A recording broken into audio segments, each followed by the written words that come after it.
either CEOs or like criminals. Like the technical term is so this girl, she's a diagnosed autistic sociopath, and she's telling her story of a life with so of how she dealt with her emotions. I filmed a few interviews How she about tried to interact with people. disorder, Basically, she's doing a biography. ASPD with being An autobiography. yes, it does. And having healthy relationships. Yeah, because right now I only have one friend, and all the other people that used to know me ran away. So why did they run away? Oh my goodness. Sorry. It's like sometimes when people laugh, it's like they really. I feel like she really wanna like she's feeling like she really wanna cry. Like she's laughing, but I feel like she actually wanna cry. It's some type of emotion I'm feeling from her. That's not like a happy laugh or a embarrassment laugh, but more so of a I feel sorry for myself type of laugh. Don't laugh at me type of laugh. Don't judge me. How would you describe antisocial personality disorder to somebody who has never heard of it? I could only describe how it is for me. I can't describe how it is for other people. For me, I don't feel. I want to sound crazy, but like I never actually heard about that disorder. Sometimes, it's called feel like almost. What is it called? Like a different. Well, yeah, that's a misconception. I have antisocial personality disorder, but like I don't want to be alone. I want to be around people. She said she has an antisocial personality disorder means you have a lot of characteristics. But I never heard of socialization and being part of a society. Yes. Antisocial personality disorder. That's what she has. Yeah. But right the other one, he's comparing it to.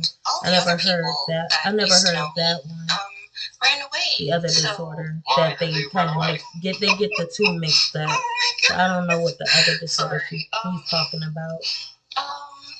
That's what I'm trying to figure out though. How would you describe antisocial personality disorder to somebody who has never heard of it? I can only describe how it is for me. I can't describe how it is for other people. Antisocial personality disorder. I heard about that one. I want to sound crazy, but like I don't feel human. Like sometimes, if you don't like I feel like almost like a different type of person. Like, cause like I see other people and how they're interacting and stuff. Talking about how she wants so bad to feel normal, to feel like another person. Like she can take okay, so I guess antisocial personality disorder is more so of, you take on this persona of somebody else, of somebody who you would like to be because you're not, satisfied with who you are. So that's what she's explaining to him right now, how she wants to be this person, she wants to be that person because she wants so bad to feel liked by other people and to fit in. She's a people pleaser, but she doesn't have the opportunity to please people. That are like, oh yeah, like I like this type of black girl. Like I'm gonna try to be like that then, because I want to be likable. Yeah. She wants to be likable. So I don't know. Like what was the question again? I'm so sorry. Like I go on a rant. How would you describe antisocial personality disorder to somebody who's never heard of it? I would describe emotions. He said, how would you describe antisocial personality disorder? So I just gave you my description. Oh, this is what she's saying. Probably been hurt. So, be careful, but don't just write them off because they're a human being. Have you ever had a genuine care for anybody in your life? I have tried. This is the part where I was like, for everyone in my life, everyone that cares about me. But like, do I actually care? She says She don't want to answer the question because her friend is right next to her. Because my friend is right there. Her friend is right next to her, so therefore she's not going to give the answer. She's not going to give an answer that he's going to, you know, agree with. I care about him because he cares about me. So, like, he cares about him because me, no, I would not care about him. He cares about her. If one day he no longer cared about you, would you be able to move on without? If one day, so that she asked that, he said, so if one day he was to know he walked away from her, would she care that he left? And this is what she said. Any problem? If I was financially stable, yes. I'm sorry. If she was financially stable, yes, she would. Hold on. Hold on. Are you sorry? It's so bad. Oh, she would be okay. If she was financially stable, and yes, she would be okay. At first, I'm like, well, then she kind of using them. And it's like, okay, so this is what I said before. Like I was sitting there, you know, just thinking out loud, and she was like, when she said that, it kind of hit me. I'm like, so why would you not care about the person that's been there for you for the longest if you were financially stable? You know, money comes and money goes, so therefore, you know, when you find that person being in her position, it is very hard to it's very hard to find anyone that is take that person's spot, not replace them, but it's just hard finding those type of people that will stick around. And I was like, okay, so just imagine, like, if you lost your family and your family walked away from you, you know what you think a stranger or a friend would do? They would do the exact same thing. If you can't count on your family, what makes you think you can count on a person to be there? So when you finally got that person in your life, why would you want to give that away? Why would you not care for that person to walk away? That's kind of what that's what I thought about when she said that. But as you go on, you would I mean, as I went on and I was listening to her, it explains a lot of like how she kind of confused, you know. So I don't know if she was like honest about that. But then I came to another conclusion. I'm like, she must be an animal person. Because only a person who loves animal and really don't care about people will say something like that or feel that type of way. You know, don't care if a person walk out of their life because you know they got what they need. They got their animals, you know, their friendly pets and stuff like that. That you know you don't depend on human life, but you depend more on animal life instead. You know, you don't need the company of a person because the company of an animal, you know, you can rely is more dependable, I guess. That was my other conclusion of how um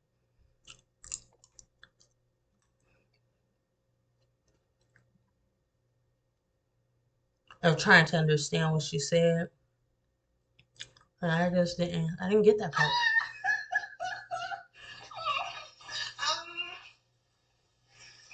Unless she's trying to convince herself because that's all she can be right now. And, you know, when you in that place where you have to be hard, you know, you have to be this type of person. You can't lean on other people because that's what you were Isn't this interview all about transparency? That's how you grew up. That's how you were raised to be, you know, not to lean on anyone. So therefore now what is the thing that confuses you the most about other people? No, honestly. Everything. I don't understand people. I do not understand people. I do not understand friendships, relationships, just going to the store and buying something. I don't get it. I have to pretend like I do. I'm in a constant state of confusion when it comes to human interactions. I don't know what love feels like. So like I don't know. Like I honestly don't know what happiness feels like. I don't know what love feels like. When people are laughing. When she talked about she don't know how to interact with other people. I just thought like it's not about, the interaction with other people. I feel like it's that she has so much going on in her mind. What I said was that she was, how you claustrophobic to people, like you have to, I don't know if it's claustrophobic or claustrophobic, but you got like you you're claustrophobic and you have all these thoughts rushing through your mind. You got so much going on inside that it's affecting your motor skills. And therefore, your motor skills and your social skills is like um in two different places right now. You can't function all together because you're having trouble in one area. So it's like when you go out in society or you go into the store, it's like you got so much you got so much bottled up inside that you can't let go, or you can't let out, because you're not really, you know, you're not socially active with nobody. You're not talking to nobody. So it's like you're just holding all that in. And what that does is when you go outside and you're in a store and you're trying to focus, it's like you get this type of anxiety, social anxiety or something, because you have so much going on mentally that you can't really function physically. And it kind of, perceive, everybody will definitely, like, they may perceive you as, something's wrong with you, but there's nothing really wrong with you. It's just the fact that, you don't have those type of people to let out, release. Everybody has to have an outlet. So whatever your outlet is, that's, yeah, that's just what came to me when she said that. Whatever your outlet is, you know, um, that's your help, I guess. It's just when you don't communicate. I feel like communication is a very important thing, honestly. It's not easy for people to function out, in daily life when they don't have that, no one to talk to, or they don't have that part, that support in that area where, and it just leaves them with, like she's dealing with social anxiety, antisocial, um, antisocial personality disorder is has a lot to do with anxiety. A lot of areas in your mind that's just, it's not getting that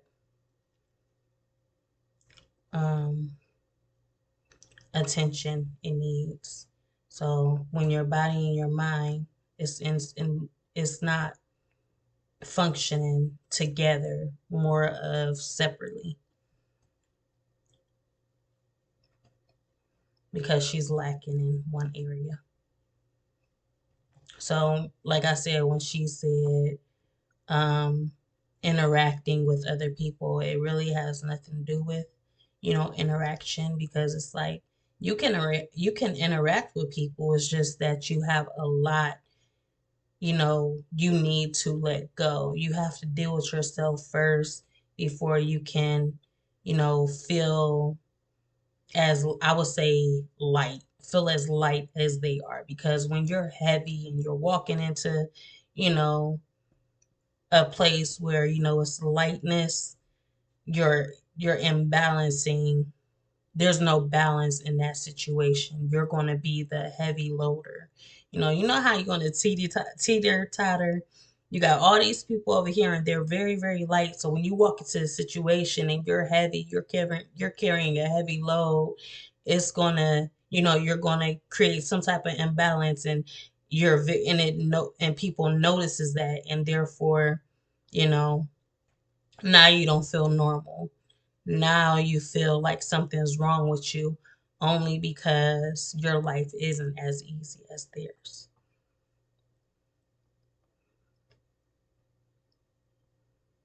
But she's very smart though.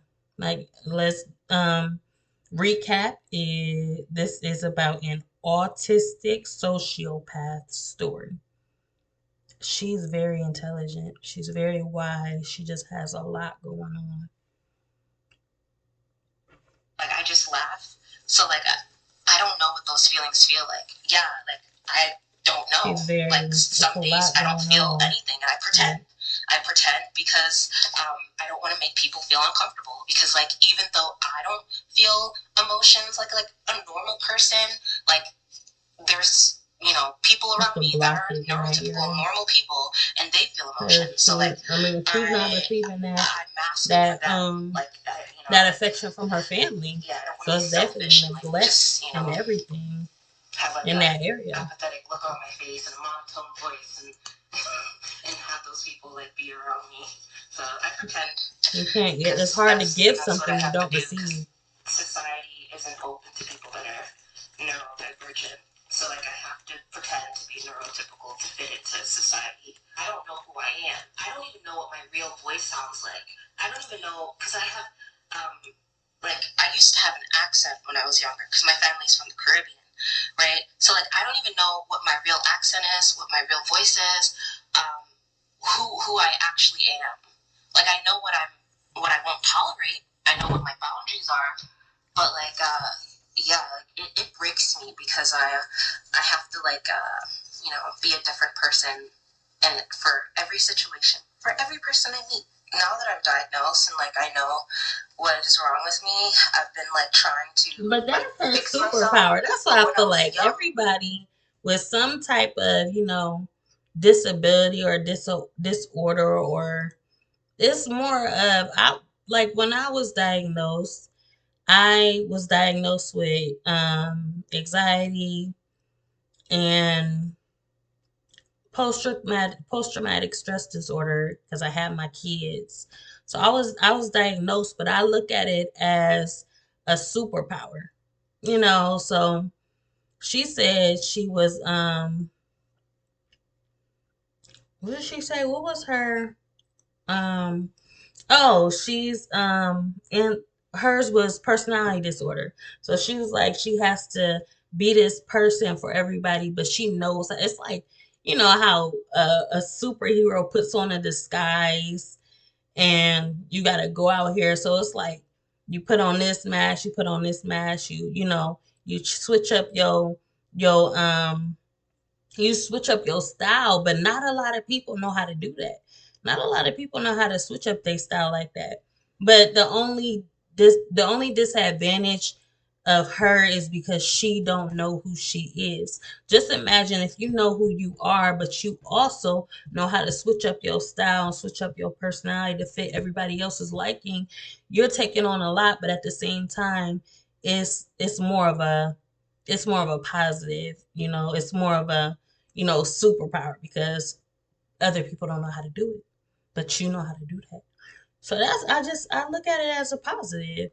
But like I said, the only disadvantage is her. She said she don't know her voice. She don't know who she is. So when she's taking on these personalities, it's more of a loss than a gain.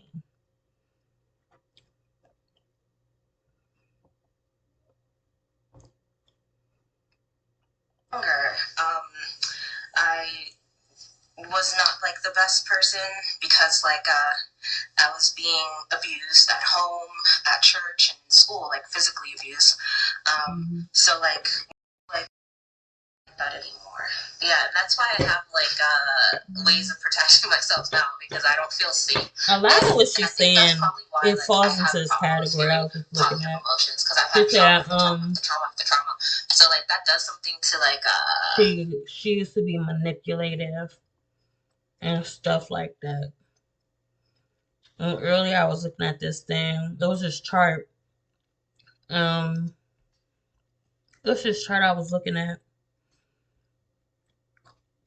And a lot of what she's saying falls into one category. And you can like tell off the bat what type of abuse she been through. Let me see if I can find it.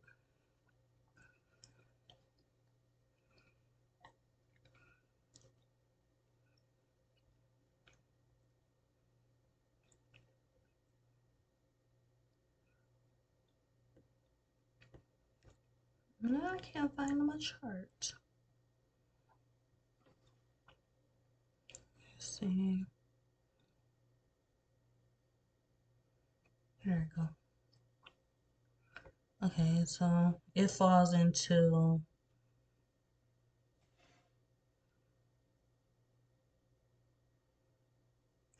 guilt wound. So she's dealing with a guilty conscience.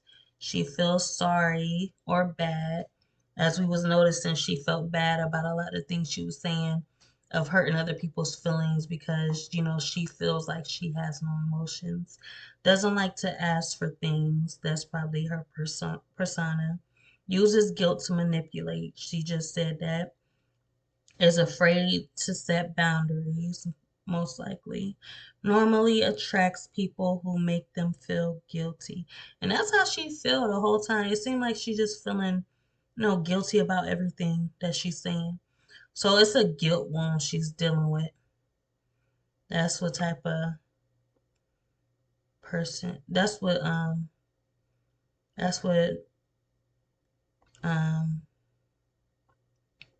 and these are inner child wounds. So that's her inner child is the guilty conscience. That's what she's doing.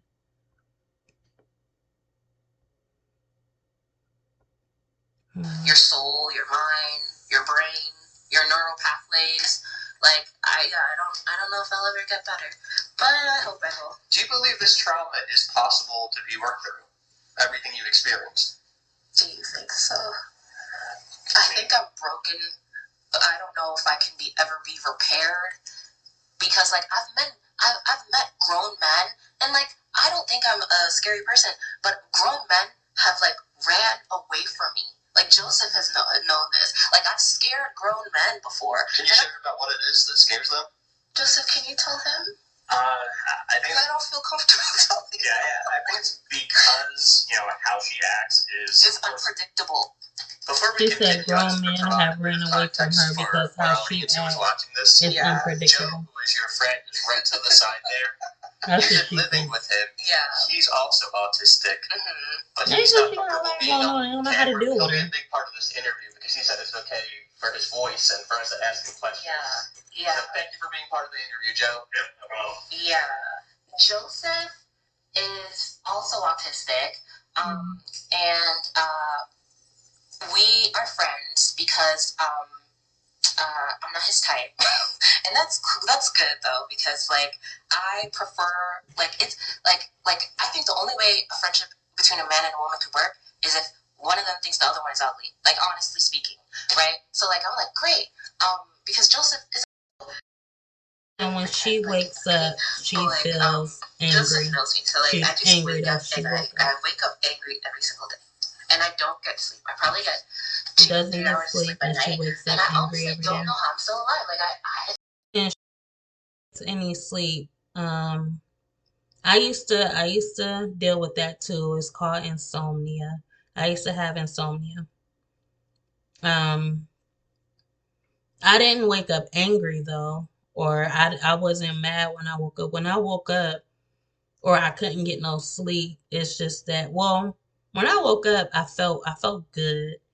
But when I didn't get no sleep, I was always busy, and that's what insomnia is. When you have a lot of brain activity in your brain, and you have a lot of um mental, activity going on, a lot going in your mind, then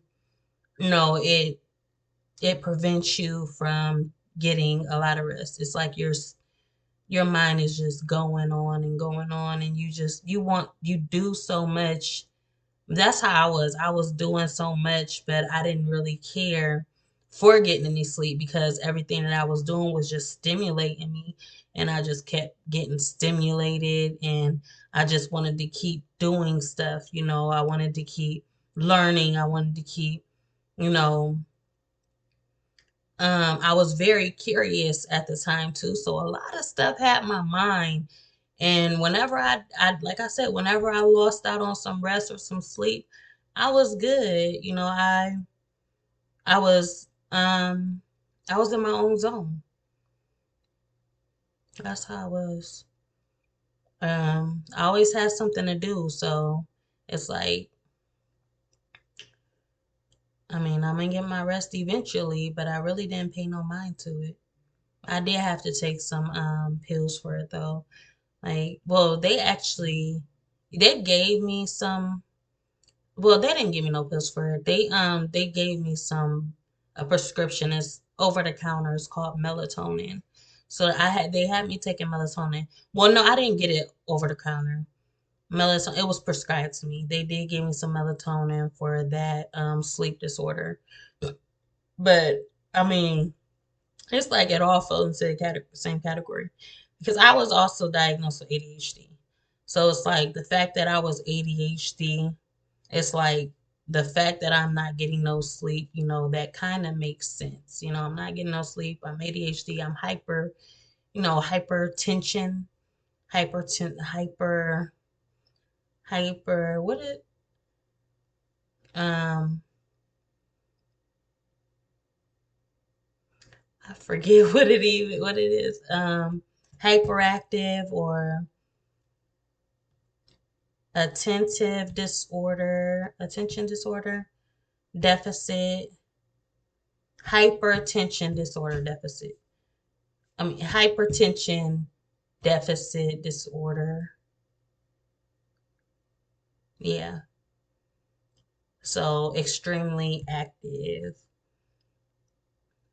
So it's like, now but I guess that's what they should have prescribed me if I, saying that I have ADHD. When you have ADHD, like, oh, you have ADHD, so I'm going to give you, some melatonin for that. Instead, I feel like because that's not what I was diagnosed with at first. So they said I had this, but I was taking Adderall. I had ADHD, so I was taking Adderall. What is Adderall? Adderall makes matters even worse. It makes you even more, alert, more, if you have ADHD, why would you give somebody Adderall? No, okay, now I get it. All right. I had ADD. I had ADD. I was kind of mixed up. Okay, so I had ADD and they gave me ADHD. ADD is attention deficit disorder. That's what I was saying. That's what I was thinking. That was. But I had attention deficit disorder, meaning that I was very depressed. Basically, all she's saying. I was feeling exactly like her. Actually, yeah, I feel like I was definitely in her position. Like everything that she's saying, I felt just like that every single day, going to school, waking up. I just didn't want to, I didn't want to live, honestly. I didn't know my purpose. I couldn't focus in school because my attention was always somewhere else. Like I was deep within my thoughts. I was writing. I was just doing my own thing and I just never had that attention. But it didn't start until I moved after elementary and sixth grade year. It started my seventh grade year. No, it started my sixth grade year when I moved to another school. That's when it all started where I couldn't focus and I couldn't, I had issues. Like I had problems focusing and I just didn't want to be there. I was so depressed with life. So, that's, I guess it was due to us moving though. But everything that she's saying, that's what I'm saying. Everything that she's saying that she's feeling, that's how I was in school. And that's when they gave me Adderall so that I would snap out of it. And it definitely snapped me out of it. And I was on Adderall when I graduated and stuff. And eventually I couldn't sleep and it started affecting me. So then, you know, but by then, you would think like I should have got off of it, but they said it was a lifetime drug. So, they what did they do? Oh, they prescribed me melatonin for that. So it's like because I couldn't sleep, so they replaced it with that melatonin drug. So yeah, I felt like I was in her position. I definitely was. And Adderall snapped me out of all of that. It was like a quick fix drug, you know, something that just fixed everything all at once. That's what it was. It did that for me. That's probably what she needed. Or just like take a pillow, throw it across the room, or something harder than it's like her thoughts is very disorganized, but she's very intelligent. She's very smart. It's just that she's everywhere. She can't focus in on one question because she's everywhere. And it's like when you try to give an answer, you're giving too much of that answer. That's what I had a problem with in school a lot. You know, they will always say I'm doing too much. Like I over exaggerate the question. Like I got a lot of my answers wrong on my papers because I over exaggerated the question. They asked one simple question and I over exaggerated. So I put more than, was expected, and I got that question wrong because I gave too much, you know. And I didn't get that. That's why I'm like, I was telling them, I'm like, how do you wrong my answer just because I'm giving you more information than you need? So that's definitely a disadvantage in school. It's like you got to be simple. If you're not simple, then it's most likely that you're not going to, pass this test, or they're going to belittle you, because you're doing too much. So I feel like that's what she's doing. She's giving too much. He's asking like small questions, and her answers is more than what he's asking.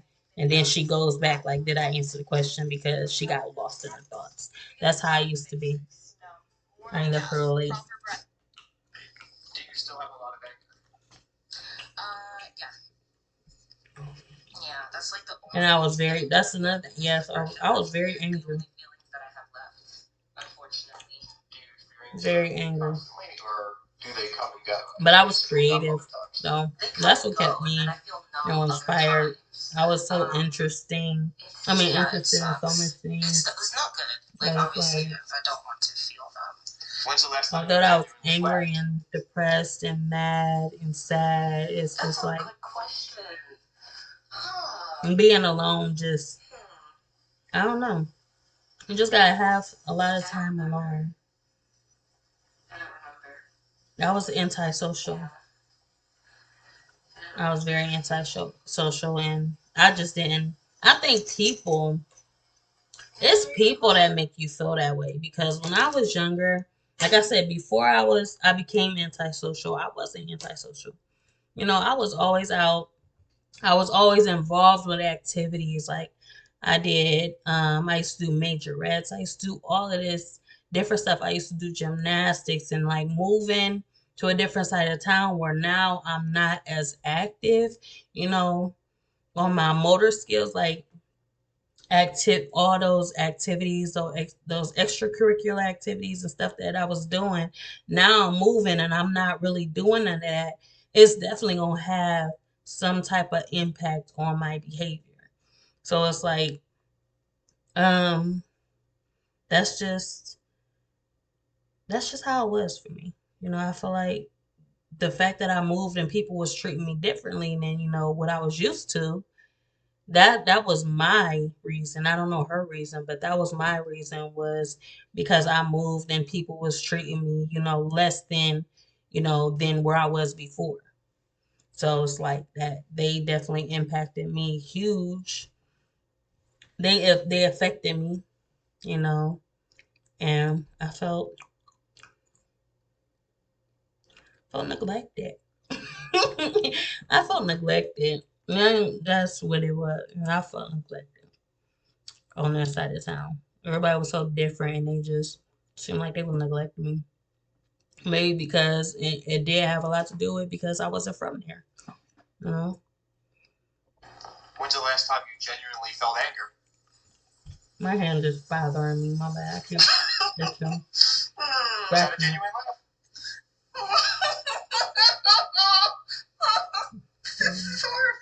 I feel bad when she laughed like that. It made me feel like she's gonna cry.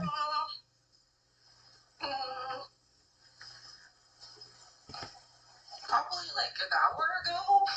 I honestly don't know what's wrong with me because I did have like a really like horrific childhood, so I don't know if it's just like trauma from childhood that has affected my brain. Like I have no idea. How were you diagnosed with antisocial personality disorder? Okay, so I'm gonna go ahead and take my butt to bed. I just wanted to share some of these questions with y'all because they I guess I just wanted to